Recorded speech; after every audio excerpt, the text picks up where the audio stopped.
मिश्र संपादक ओडिशा खो खो संघ आज गोटे गर्वर विषय ओडिशा पाई आमर 3 जन पुओ एवं 4 जन झील पाई भारतीय कैंप्रे नेशनल खो खो कोचिंग कैंप्रे से सिलेक्शन पाई जो वर्ल्ड कप होगा जाऊँगी से वर्ल्ड कप को प्रतिनिधित्व करेंगे ये बहुत बड़ कथा तेणु निश्चित भाव में आम एथर धन्यवाद देव आम राज्य सरकार को जी आम सहयोग हाथ बढ़ाई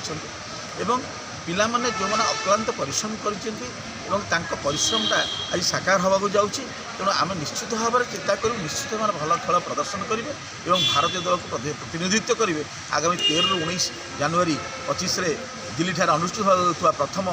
खो खो विश्वकप ठारे से भाग ने भारत को प्रतिनिधित्व करेंगे। जय जगन्नाथ। सर आ गए जिनस हूँ जेहतु आप जड़े होती खेलाड़ी सहित मतलब सेक्रेटरी भी अच्छा खो खो को आप बहुत कष्ट देखी अनुभव कर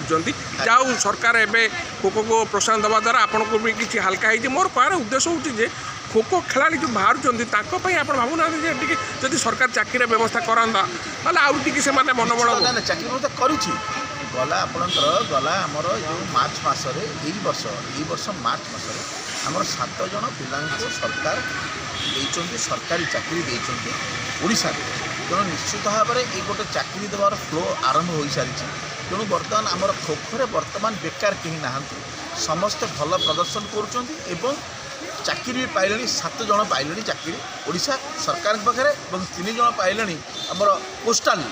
तेणु चाकरी बर्तमान अभाव नहीं आउ जो मैंने भी अच्छा जो मैंने कंट्राक्चुअली अच्छा प्राय समस्त पीट चाकरी सरकार ठारे ओडिशा सरकार चाकरी कर सारे जो टीम को आप कौन देखुं भारत टीम निहाती कम भारत टीम गोल्ड जीत भारत निश्चित गोल्ड जीत आ पिला भविष्य आहरी उज्जवल हम। Thank you sir.